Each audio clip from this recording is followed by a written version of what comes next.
We have some stability. Well, thanks for coming back. So we do have a panel discussion, and following on Chief Littlechild's illuminating talk. And so I'll introduce our other panelists. Already Betty Carr-Brandt was participated in our traditional opening, along with Jan Hill, both of whom are with the Four Directions Aboriginal Student Services, and Lindsay Morecambe, who's with the Aboriginal Teacher Education Program here at Queen's in the Faculty of Education. So actually, I'll ask each of them, starting with Betty and coming towards me, just to say a few words about their own reflections based upon the talk earlier. And then we'll sort of open the floor for more discussion and interaction. So, Betty. Thank you. Just want to first of all thank Chief Littlechild for his presentation. It was an amazing presentation, and I always feel like I always feel it inside of me when we talk about our history and about what happened to our people. And so a little bit about my background is, although I work at Four Directions now, I've worked as a social worker in my community of Conderence for a long time before I came to Queen's. And as a social worker, I know intimately the fallout of residential schools and the other oppressive policies that have happened to Indigenous peoples. And I have had the honor and the privilege of hearing their stories and witnessing their pain, the pain that they carry because of their experiences. And I've seen the fallout through the generations in my community of people. So, when we think about, when the schools closed in 1996, and not years and years ago, like often people like to think, then we have to consider the impacts on the next 7 generations from there. And the impacts are still present in our communities. We've came a long ways, change is happening, and yet we have a long ways to go still. We have lots of people still in pain. And, and then I go to the apology. Yes, the apology did happen, but I think we have to look at the actions, and I think actions speak louder than words. And I think what we have to wonder about is we have to see what's happening, and if Canada will change how it treats Indigenous peoples, and most importantly, Indigenous children. And so I think, when we consider how much our belonging and the loss that have happened to our people is going to take time. And we need to know our history, as Chief Littlechild said, we need to know what happened to our people. Not to rerun the trauma, but so we can know where to move in the future, and that we can know what change needs to happen. So now we'll go on. Jan, a few words. I struggled a little bit because I couldn't think of anything to say after Littlechild's talk. Thank you so much for that very moving presentation. You've raised a lot of things for me that I hadn't thought of quite in that way before, and I'm sure for all of you as well. And following off of what Betty said about remembering, not to keep reliving the trauma, but another reason we remember, and it's important for all Canadians and everybody in the world to remember, is so that atrocities like this never ever happen again anywhere. I have been in education my whole professional life, which isn't that long, don't let this fool you. But I've been an education counselor, I've been a teacher, I've been a professor, I've instructed at college, I've sat on boards, written policies, really exciting stuff. But I believe, as Chief Littlechild said, and as we have all read, that education is the way forward. Tom Porter, who's one of our most renowned Mohawk elders, talked for many years and continues to talk about the fact that the residential school mandate was to take the Indian out of the child. And so he used to talk about Carlisle Indian School, which is in the United States, and that was a residential school. And his dream was always to have Carlisle in reverse, that the education system would be used to teach us about who we are again. And because that's what's most important, because when those children were removed from their families and those parents didn't have them with them, and they were punished for speaking their language or doing anything cultural, it really did kill their spirits, because they didn't learn about who they are or where they came from to help them to know where they're going. And as Indigenous people, that's like one of our main teachings in life, is that we have to know who we are in order to know where we're going. And knowing who we are is our language, is our culture, is our history, is our spirituality, is our connection to the land. And all of those things are the things that were denied those children. And those parents were denied the ability and opportunity to teach those things to their children. So that's caused, she's reminding me to breathe. That's caused many of our people to lose themselves, to lose our identities, and to get lost in things like addiction and dysfunction and mental illness. And those things could become things of the past if people were only given the opportunity to be who they're supposed to be and let their light shine and share the gifts that the Creator gives them when they're born. So most of my work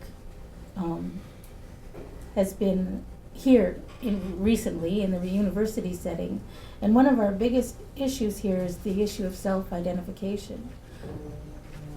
More than half, I would say, of the Aboriginal or Indigenous students at Queen's and all the universities in Ontario and probably across Canada don't self-identify.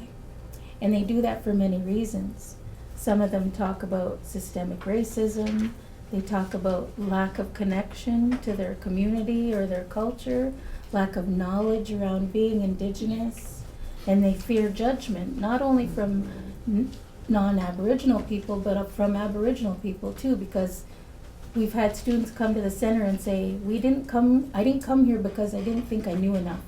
I wasn't Indian enough to come to the Native Center. So, and we hear that a lot, and I believe that's part of that intergenerational trauma. They didn't learn that because their parents didn't learn, and maybe their grandparents didn't learn, and it just continues until something breaks that cycle. And then some of them fear being identified in their classrooms as being the Aboriginal expert. Because if you're the Aboriginal person in the class, then obviously you must know everything about every Aboriginal person in the world. Even though Cree and Mohawk, very different. Different language, different practices.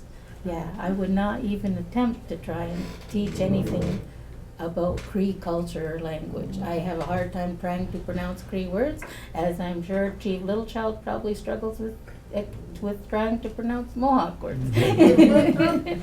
So, yeah, dealing with the intergenerational trauma continues today. We see it today, and as Betty said, the schools didn't close that long ago, and it takes many generations to heal from that kind of trauma. Ani bonjour, Bukudankwe Dishnakas Mako Andodam Garawakwe Nunchaba. I'm Lindsay Morcom, I'm Algonquin Métis, and I'm the head of the Aboriginal Teacher Education Program and also a professor in the Faculty of Education. I grew up in southern Saskatchewan, 10 minutes from the LeBrant Residential School that closed in 1994. And I remember being on the playground with a friend of mine who's from the reserve there, and she told me, kids are dying in that school. And we were about 10 years old, and I didn't quite know what to make of that, and found out later she was absolutely right. It was true, and had been true for years and years. And I think it wasn't only a physical death, but also the death of culture and the death of identity and language. And I look now as somebody who, my job is to look towards the future and think about how we can move forward, and you can't do that without looking past. I stand in awe and gratitude of those elders who came through that residential school setting, carrying their language, culture, and identity for us. I say miigwech nyangwa kina naskumten to you for that. I think we have a responsibility because of that. Their strength of character and their commitment to who we are, we owe them to step up to learn who we are, to teach it to our allies, to our settler allies, and to carry it forward in a spirit of reconciliation. And I'm so proud to see my teacher candidates here today. I'm honored that you're here. And it's on you, as you know. We've been talking about residential schools for the last 3 days, last 3 classes. And you know how important this is and how you need to carry it forward and be beacons within the schools and the places that you work. And that's true for all of you as well, for the engineers who are here. My sister's an engineer. She works for a pipeline corporation. And people recoil in horror at that. But the fact is, she works for a pipeline corporation that you are never going to hear about in the news. It's a Crown Corporation, and they engage in appropriate consultation. They work with First Nations, they work with traditional territories, even if they're not officially on First Nations. They work with archaeological sites in an appropriate way. You will never hear a word. They hire educated engineers, they hire Indigenous engineers, and that makes all the difference in the world. Right? So it's possible for us to carry this forward in a good way. And we don't have a choice, frankly. In this country, we have 2 roads. We stand at a crossroads. We can either stagnate and stay in this place where we have been for 400 years in this horrible clash of cultures that sometimes goes very well, but often has winners and losers, and it's not getting us anywhere. Right? We see the after effects of this all the time. Or we can decide that we're going to move forward together. We can learn from one another, and we can honor the teachings of this land that Indigenous people hold. We can honor the intellectual tradition, and we can move forward in a good way together. And I think that is our only option, and the only way through that is appropriate education. Well, thank you all. I think now it's time for the audience. Are there questions, either for specific people on our panel or in general, something they'd like to pose? I'll ask again. Since a number of you are in education, we're in education as well, but we're engineering, so you're most closely associated with the education component, and I'd like your opinion about the Education Act and how you feel about, because of it was rejected, but personally I don't know the reasons. I've heard the rumors, but what is your opinion about the Education Act and what can be done to pass such an Education Act? Any?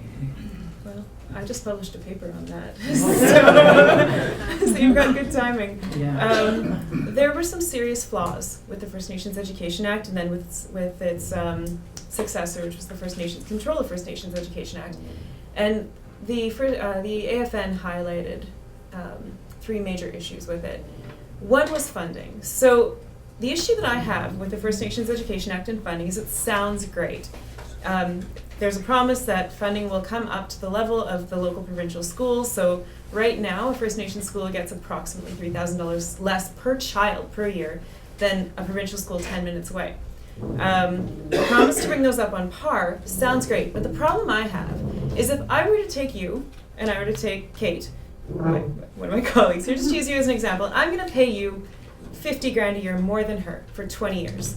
And then I'm going to bring you up on par for 5 years. And I'm going to come to Kate and say, Kate, why are you doing as well as him? You know, I pay you the same. Why are you not coming out as well? My concern there, call me a cynic. I mean, under the current government, I don't think that that's terribly unfair.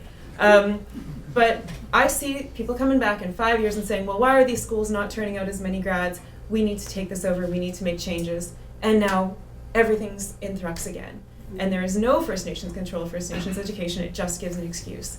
So that's the cynical part of me. The other problem I have with it is the language and culture aspect. So when you look at the AFN and you look at the federal government and how they talk about language and culture, they're speaking completely different languages. And this is something we need to address. So the AFN puts its focus on language and culture immersion. Immersion means students are learning in their native language and culture all day, right? So the alternative to that is language and culture teaching, which is what the First Nations Education Act pertained to. They talked about teaching language and culture as we teach French in an English school, right? So first of all, you don't come out with fluency, you don't come out with cultural fluency, and you're learning everything through the lens of the culture whose language you're learning, right? So if you're learning in English, you learn it through that English lens because language transmits how we understand the world. And right now the federal government does not fund immersion, and under the First Nations Education Act, it will not fund immersion. We've seen not only does that have better cultural outcomes, it has better academic outcomes. You look at the Mi'kmaq, under their self-government agreement, the Mi'kmaq Kinamatnaway, they have an 89% high school graduation rate, higher than the mainstream Canadian population. But it's expensive, and so the federal government has no interest in funding that. And I will not stand behind a piece of legislation that ignores the fact that it's the best thing for our children. I simply cannot get behind that, and I honor the AFN for standing against it and saying that it's wrong, it's not enough, and we need more. Okay, thank you. Maybe I'll weigh in on that a little bit as well.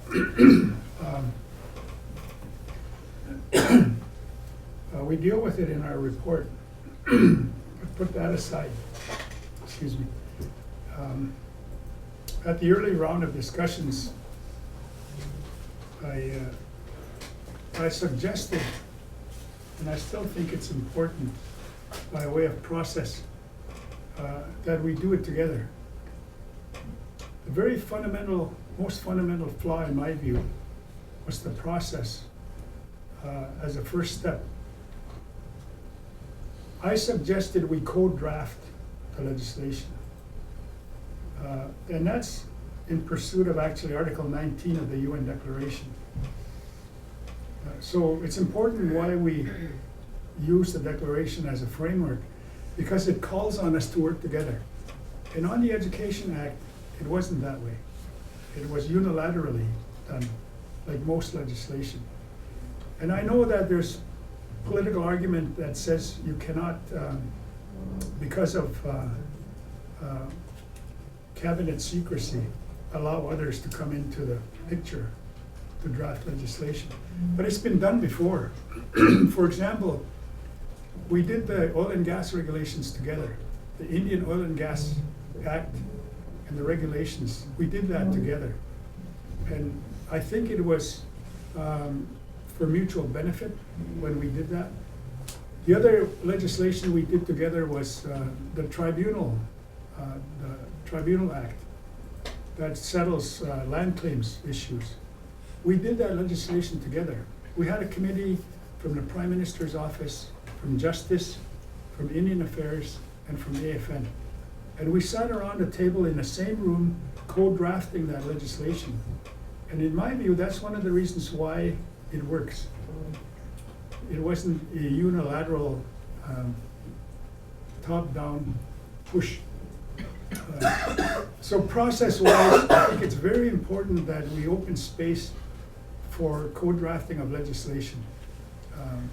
Because then you get both sides working together immediately and aware of challenges on both sides so that you can deal with them at the working table together.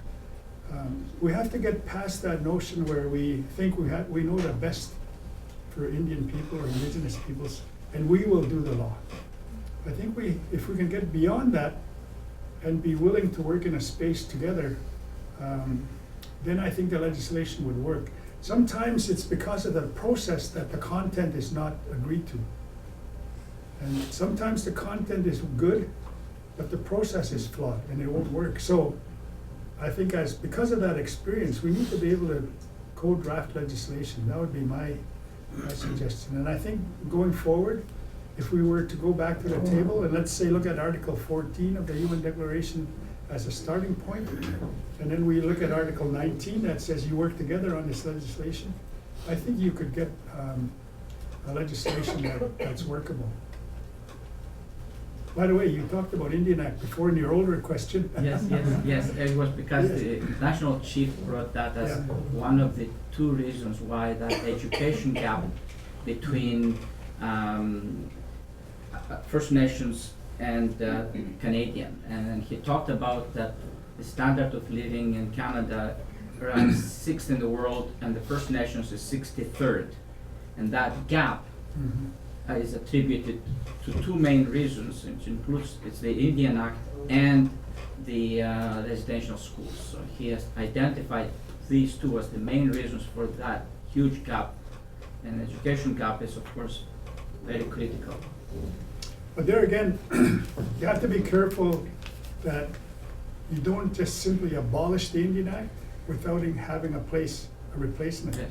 Because you create a legal vacuum. Mhm. If you just, yes, take away the Indian Act, it's no good, it's racist and all the reasons. But you need to be able to replace it with something positive. And again, if you do legislation together to replace it, then it'll work in my view. I've seen it work before, and I can think that other samples could work together as well. Paul, you had a Yes, question? Bourgeois Bizanan Nishikash Makododum, Gudarak Meduzbam. I work at the Aboriginal Teacher Education Program, and one of the things that bothers me is, we do have that notion that all of our people are funded with everything. I can tell you only 1/10 of, the people that come through our program have full funding. You were talking about residential schools closing in 1996. There is still a form of residential schools, I believe, because a lot of the communities up north, when they turn 14, if they want to come and become engineers or go to university, they have to go south and get a proper education.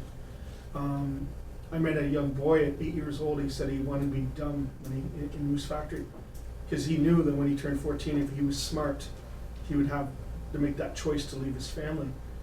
Can one of the panels, or even yourself, address how we can fix that so that they don't have to leave their communities to come south? One of the most best known is Shannon Kushney, who moved south, and she had that school, fought for that school for 14 years, and unfortunately she died in the south in a car accident going to school to go to university. So how can we fix that they don't have to leave their communities, to stay in their communities, stay with their loved ones, learn their culture? So. Well, it's a good, pardon me, it's a good question in terms of how that translates across the country. I can only go to my community. When that residential school I showed you closed, well, first of all, make it open right now. None of us graduated. When that school was closed, my community now has 1,800 post-secondary graduates. 1,800, but nobody hears about that, because we stepped in and took over the school. We control the school, so that we established a college. For the first 2 years of college, you stay home. You do it in our community. Then when you feel confident and strong enough that some don't need it, but then you go away from the community. But that's at the second year of university. So you've already had 2 years before you go to university at home. So we brought the college home, I guess is what we did. It's not an easy thing, but I think it has its merits.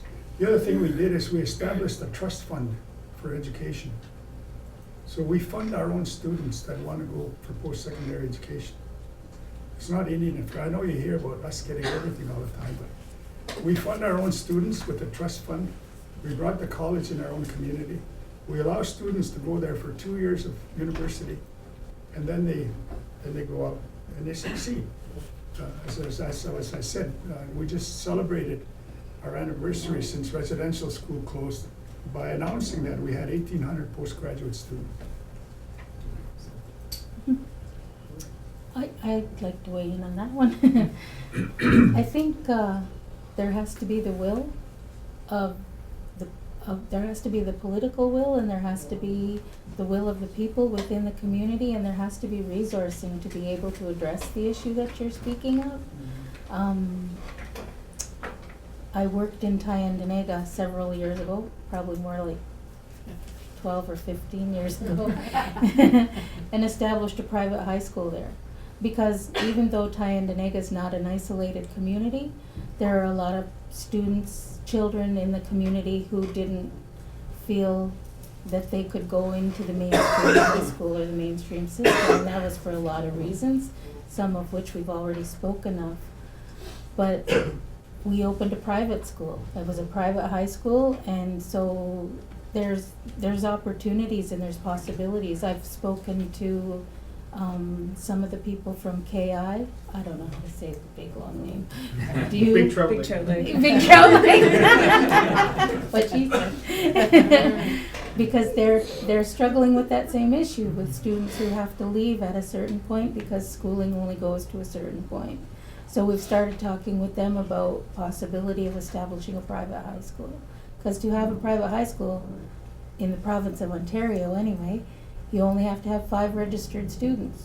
And you can be registered as a private high school, and you can set your curriculum, and you can hire your teachers, and your teachers don't have to be, close your ears. Your teachers don't have to be recognized by the college if there's no one in your community. And that, if there are people who have special skills but don't necessarily have papers that say they do, they can still teach those skills to people who want to learn them. So I'm a firm believer, and this is going to be my epitaph, that you can, oh, now I can't.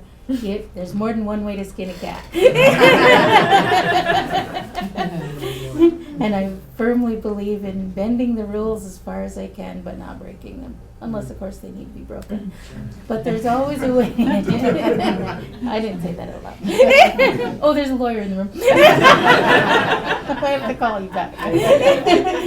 But I always believe where there's a will, there's a way. And there's ways to do things, but there has to be the will.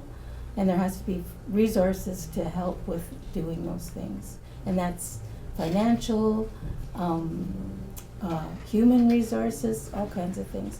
I know of a school that started in the basement of the Legion because that was the only room that was available, and the teachers used to talk about having to come in early on Monday morning and cleaning up all the beer bottles before the kids got there so that they could have school. But they did it, and those teachers taught in that school for 2 years with no pay because it was important for them to be able to do that for those students. So where there's a will, there's a way. Question here. The one thing that stood out from the TRC call to action was there was reference to 4 different points for municipal action. And as I sit in this particular space, a university that is basically guarded and funded provincially, we talk about the Indian Act, which is funded and guarded federally. What are the responsibilities at the municipal level, and especially for Kingston and the engineers that are in this room, hopefully some of you will stay locally. What are we looking at the ground level? Because from my personal perspective, we've been fighting federal and provincial situations for hundreds of years. It's gotten very little, if any at all. The ground roots, the baseline, your urban communities, especially now as urban populations outrank those that are living on traditional territories. What is the responsibility of Kingston in taking any of this forward from your perspectives?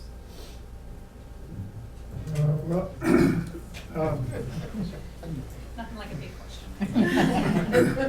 I think one of the exciting things for me, at least encouraging things for me, is that recently when all the mayors across Canada met at their National Assembly, they actually identified the 5 calls to action directed to mayors across the country and made a commitment that they're going to implement them. I think that's really, really exciting because sometimes that's where our people fall through the cracks, is in the municipalities, in the towns and in the cities, because there's no focus of attention on them there. And you're very right, we focus on the federal, provincial level, sometimes ignoring the municipal community level. But now the mayors themselves are taking on the task. The Wetaskiwin situation I just shared with you, Wetaskiwin, the mayor of that community, he was 10 miles from the residential school. And just recently, last year when he came to the hearings at Musqueam, he said that was the first time he ever realized or found out there was a residential school 10 miles from him. He's now a mayor, and he made a commitment to do something. So the other one is Chief Iveson, we call him the mayor of Edmonton.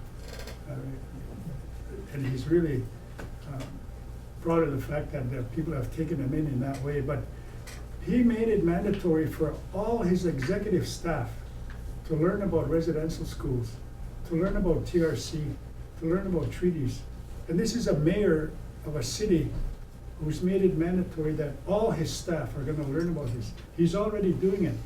I think they've had their 8th session already of the staff of the city of Edmonton having to learn about this history because they didn't know about it. So there's encouraging signs at that level, for me anyway, to see that happening.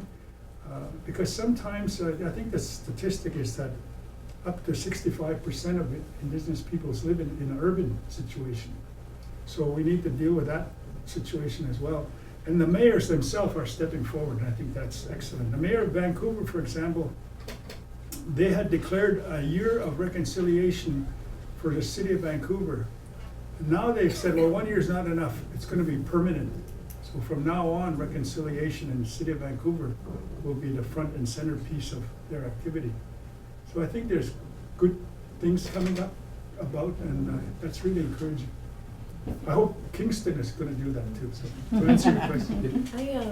Is there, Yeah, just a thought on that. Looking at Kingston in particular, I had a really good conversation with Kelly Miracle, who's a local teacher of Haudenosaunee heritage in Kingston. And she's been doing a lot of work looking at traditional names in Mohawk for places and what that tells us about how people moved. So we had a great conversation about shared territory. And I think that's something really special about Kingston is that we stand here on shared territory that we've shared peacefully, Haudenosaunee and Anishinaabe people, for hundreds, if not thousands of years, all together here. And we've had a peace treaty for 300 years commemorated by wampum that we honor. And that's something that I think that can really be learned from us in terms of how Kingston can interact with its Indigenous citizens. So I look at the Grandmothers Council. We're blessed to have grandmother Kate Brandt with us today. And that council is made up of Haudenosaunee and Anishinaabe grandmothers who are showing us what sharing looks like and what respect looks like and how we can understand what the other is doing and keep doing what we're doing. And I think we're really lucky to have that. And that's how it needs to be done at a municipal level, right? Understanding what the others are doing and not impinging upon that. And that's how we can all flourish as we always have here. Now, Terry, I think you had a question. Quickly, it's more back to the previous question that was about, how people can sort of remain local in their community, that carry on with their education, and maybe it applies in Canada and here, but and also other places. But you hear about distance learning, like all these efforts to allow people to learn, remote over a computer. Like, just what are the thoughts on that? Whether that's at all a practical solution to that? Add anything that allowing people to remain local but carry on with their education. There's a small community in the Rocky Mountains in Alberta who had a very high dropout rate in the sense of high school. And they took it upon themselves to test distance learning.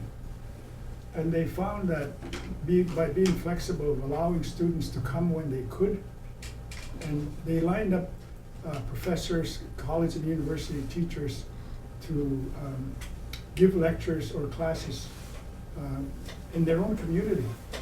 And the success rate of that is phenomenal. Actually, they've won awards already for distance learning because actually students who had dropped out came back to school, and students who were having trouble could get assistance, to help them. But they're studying with computer, and they're really succeeding. So at least that one community I'm aware of that's really working very, very well. In the Northwest Territories as well, we've been communicating with some teachers out there who have set up distance learning along the Beaufort Sea. So they've got Inuit communities that are very small sometimes on really remote islands in the Beaufort Sea, and they weren't able to offer academic programming. So their students weren't able to go to university even if they graduated from high school because they'd only done, they hadn't done university entrance courses. So they set up this program that was funded through the government of the Northwest Territories, and they've got their own bandwidth. They've got I don't know the technicalities of it, but it's a spectacular system with cameras in class, And they brought in the most gifted teachers in the entire region. And they're the ones who do the distance classes. They've got document cameras so that the students can see what the teachers are doing. They can do science experiments, and then tutors in the communities. So if they've got 2 students in a community that's on an island that's too remote to have a high school, they can come in that way, and it's been hugely successful. But it does, the big thing is the funding, right? The government of the Northwest Territories saw the need, and they funded it, and they're seeing the benefits of that.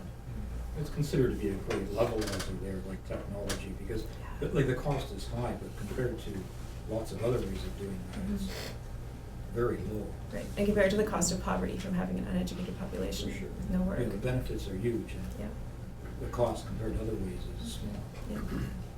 Joanne, do you have a final question? Well, I guess Or- interestingly enough, and it's about engineering, and I'm not an engineer, but, so I, given that many of the individuals in this room are going to either are practicing engineers or going to become engineers, and they're going to be working in communities, that are maybe remote, but certainly communities that are living with the legacy of residential schools.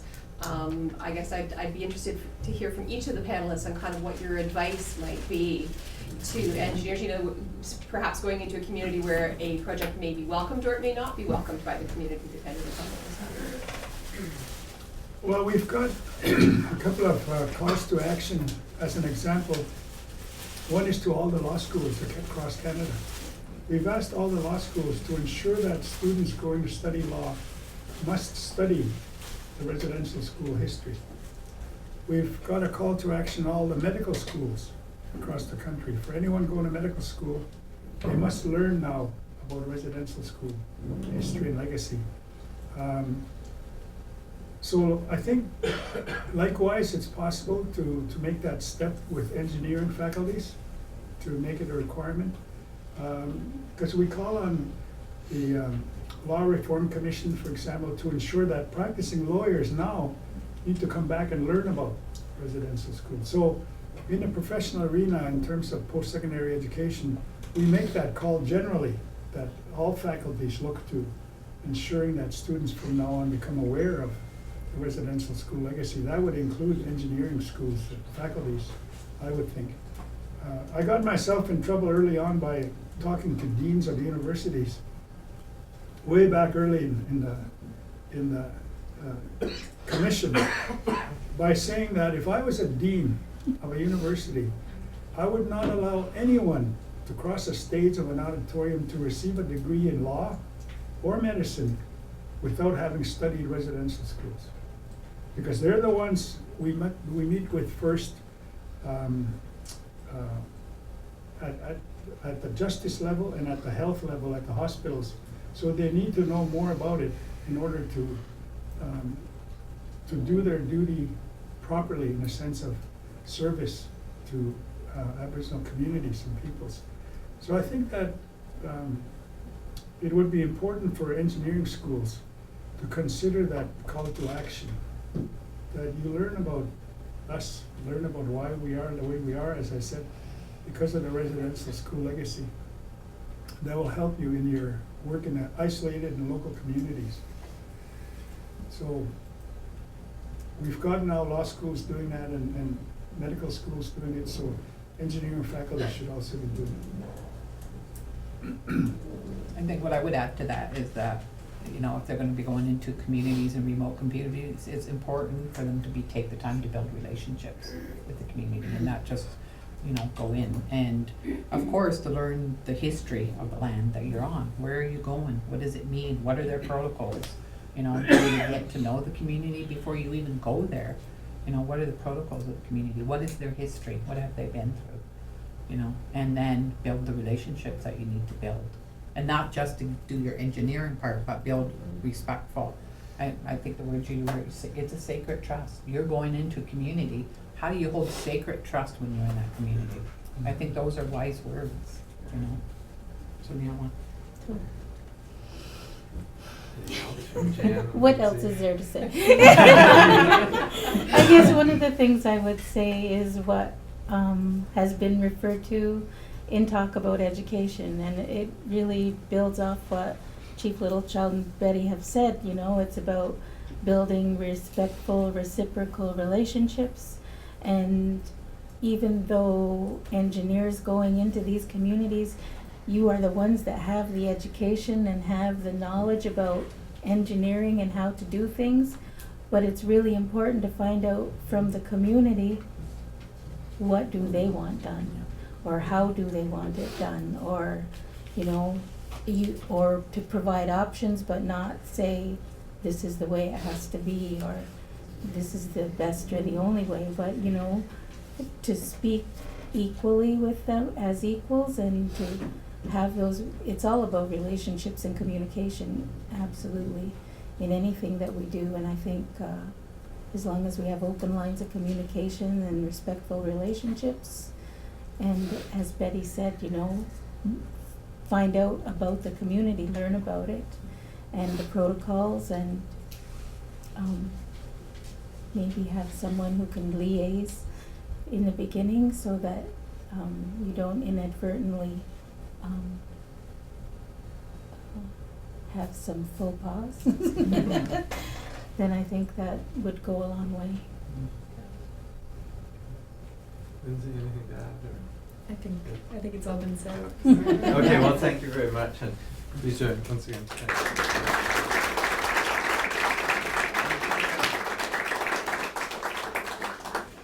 A small token of thanks to each of you for contributing